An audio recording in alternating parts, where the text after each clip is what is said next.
There's a new me coming out, and I just have to live, and I wanna give. I'm completely positive. I think this time around I am gonna do it like you never knew it. Oh, I'll make it through. The time has come for me to break out of the shell. I have to shout that I am coming out. I'm coming out. I want the world to know. Welcome to the show Never Too Late Ever, where we focus on making your next chapter the very best chapter ever. It can happen. It can happen to you. I am your host, Lorraine Hoving, and I am thrilled that you are here today. This day could change your life. Please open your heart, open your ears, quietly listen, and you may find a gem, a treasure that you can apply to your life today. And today I'm thrilled to have a guest with us today named Renne Jones. Hi, Renee. Hello, Lorraine. So let me tell you a little bit about Renee. She has a master's degree in marriage and family counseling and a clinical residency. She utilizes traditional and contemporary models as well as relaxation. And is this correct? Horse-assisted methods? Yeah, that one's fun. I looked at that a couple times, and to help others win at losing extra weight and other baggage. So weight is baggage and other baggage they've dragged with them for decades. So I will ask you at some point about that horse assisted, because that kind of piqued my interest. Oh, we've got music. How wonderful. Sorry about that. No, that means we started. So anyways, I wanted to start. You had called this topic today, what's really eating you? Overcome emotional eating. So in other words, you're telling us that eating is just not we're overeating, but perhaps our emotions are tied to overeating, which we actually really all know. So that's very interesting, and we want to dig deep into the why we emotionally eat. So I've been always one of those persons, and then I tell people this, I actually eat for emotions. I eat when I'm happy, when I'm sad, when I'm angry, any kind of fluctuation of emotions. I have often ate in the past. So you have said that you've been on a diet for 40 years. Explain that, Renee. Well, my first diet was when I was 10 years old. Oh, wow. And not to rag on my mother, bless her, she was trying to help me, because we thought if I get a handle on it now, then I'll be set for life, right? Unfortunately, that didn't work out. And I started the whole diet yo-yo, and I finally lost my weight in time for the week before my 50th birthday. So you're like me. I finally at 65 here, I've got the 120 pounds off. How much did you lose or have to lose? Well, at any one time, I was probably never more than about 40 pounds overweight. Okay. But over time, I reckon I probably lost about 2,000 pounds. Yes. I can multiply that too. So, it is detrimental, I think, and I've heard this over and over again as I've done this work, is when a child is put, and like you said, we love your mom and God bless your mom because she thought she was doing what is best for you. But I have heard often when a child is put on a diet, that it can be detrimental later on. And was that the case for you? Well, I think what it did was it created just the awareness of it. And we didn't, again, God bless my mother, but she wasn't good at this either. So we would do it for a while and then slack off, and we would do it for a while and then we'd have a pizza. And, it was just that she knew how to do the diet yo-yo. Her entire family had done the diet yo-yo, and that was all she really knew. I don't think she knew how to actually lose weight and keep it off forever. Right, right. Now you've maintained that loss since 2012. Now, how have you done that? What are your daily routines to make sure the weight doesn't come back on? Well, part of that is this is the key that I kind of figured out is that you don't just stop what you're doing and go back to the way you were eating that got you in the mess in the first place. So I basically continued the way I was eating with, a few more calories and some, different things that I could do. But I am very diligent about taking my dog for a walk in the morning, mostly for her because she can be naughty. A tired puppy is a good puppy. What kind of dog? I adore dogs. She is a Bernese mountain dog. Ooh, I don't know that I'm familiar with them, but sounds wonderful, like a bigger dog, correct? Yeah. Are you familiar with the King Charles Spaniel? Yes. Yeah. Okay. So imagine that at normally about 80 pounds. Wow. Wow. Yeah. So they're just beautiful colorings. Yes. Yes. I love it. So you took So her? yes, Yeah. I walk her and then I pay attention to what I eat. Occasionally I will have, something off my plan as it were, but it's occasionally rather than daily. Or for me with sugar, when I was not paying attention, I could have sugar 3 times a day and not be happy and not be unhappy about it. But what I found was really helpful was if I suddenly, I've been away on a vacation or holidays or with family or whatever, you tend to have foods you don't normally have and you gain a couple of pounds. Well, instead of saying, okay, it's a couple of pounds, I'll just, that's fine. I say, no, let's just go back to where we were and get balanced.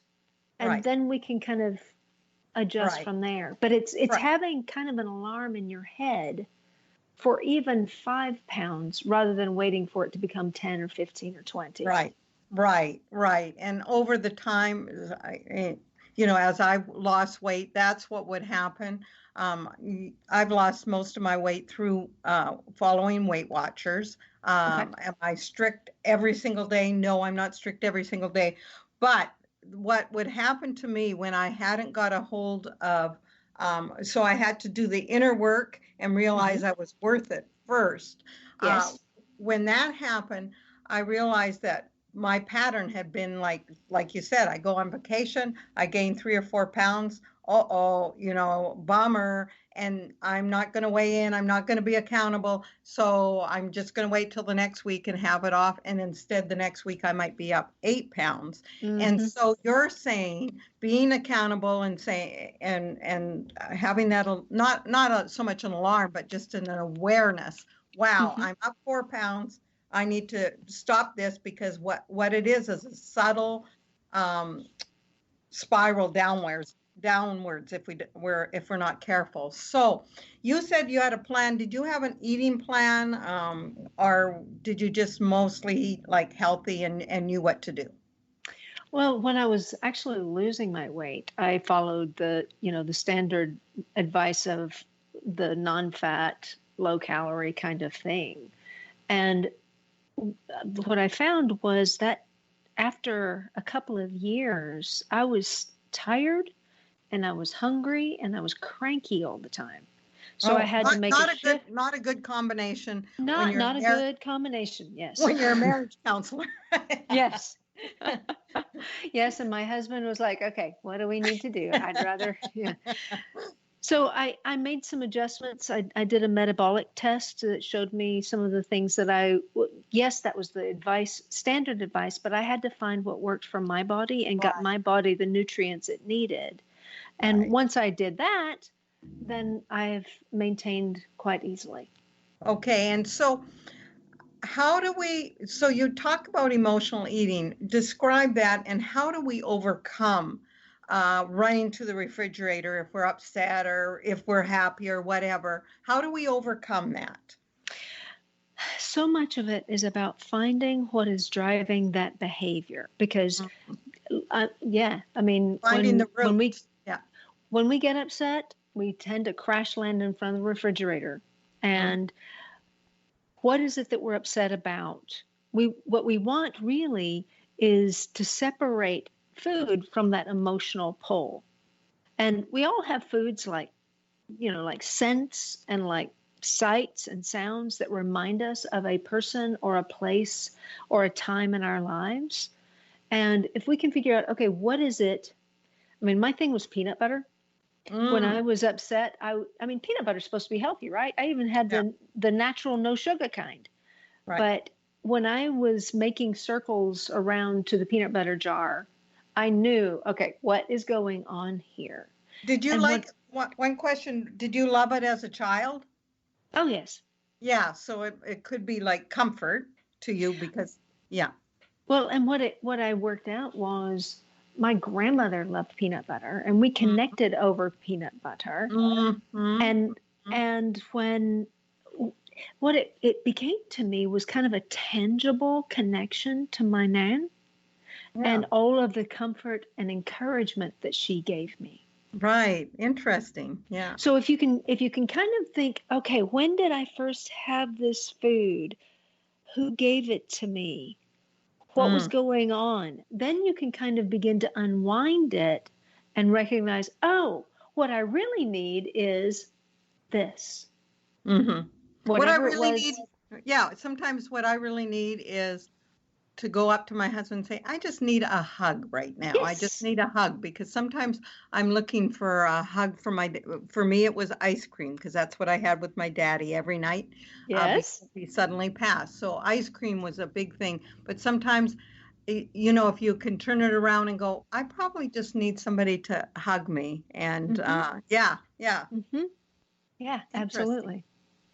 So you untangle it. So taking whatever. Now, how about overeating? Because that's a little different than emotional eating. It can start with the emotional eating, and then I've actually binged on it. So it can start with just wanting comfort, and then it turns into this other raging, out of control thing.